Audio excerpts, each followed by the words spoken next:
What's your name? I'm Melanie Langa. And where are you from? I'm from Ann Arbor, Michigan. Awesome. So how did you hear about the RIIN program?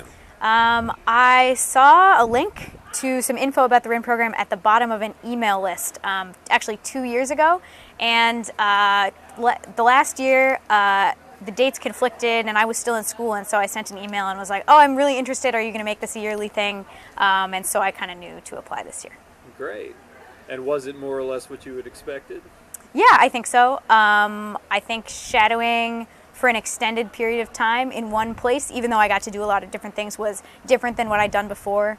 And that's why I was interested in the program. And I'd been to Alaska before, so I think I knew a little bit what to expect. But yeah, and it was great to meet everyone else, I guess. I didn't have a lot of expectations about who would be here and if it would be all people from Alaska or people from all over. So where did you go to do your rural site? I went to Dillingham, which is in southwestern Alaska. It's like the biggest community on Bristol Bay. Great. And what did you do while you were there? So for the first couple days, I shadowed with the public health nurse, and then I shadowed at Kanakanak Hospital. And while I was there, I shadowed a couple different primary care physicians, and then I also got to go to the clinic at Aleknagik, which is a small village that is connected to Dillingham with a road, so it's easier to get to than most of the others. Okay. So does this fit in with your professional background? What kind of healthcare experience do you have? Definitely. So I'm a pre-med student, so I've done some shadowing and am interested in rural and American Indian and Alaska Native health disparities, so definitely this fit right in with what I was interested in, and I was really excited to be able to shadow somewhere that deals with both of those things kind of simultaneously, and that's just kind of the everyday in Dillingham. So was there anything that happened or any experience you had while you were in Dillingham that particularly stands out in your mind? Let's see. I really liked following the one particular primary care doctor who has just had kind of like a normal day of outpatient clinic, and she kept apologizing that it was like boring stuff like colds and I don't know, baby checkups and like prenatal visits, but I actually thought it was really cool to see how she interacted with patients and all the different kinds of things that would come in, and the way that all the physicians kind of work together at Dillingham.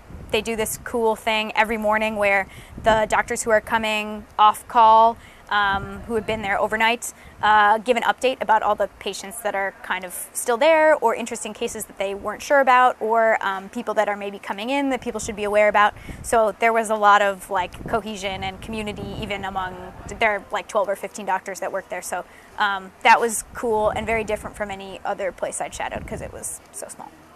So when you first arrive in Alaska, you come into Anchorage.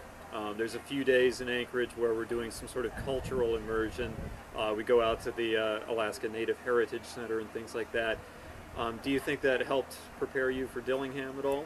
Yeah, I do. So Dillingham is kind of in the Yupik culture area. So I feel like particularly when we went to the Heritage Center, those exhibits were very relevant, and some of the dancing that we saw was similar to what people did in Dillingham. So yeah, I think that was helpful. It was good to get a background, and it was good to go to ANMC to get to be able to ask questions and to be able to hear from the people who treat folks from all over Alaska, to hear all their stories. But then I think it was good to get like a, I don't know, more in-depth view of that when we all went to shadow different places.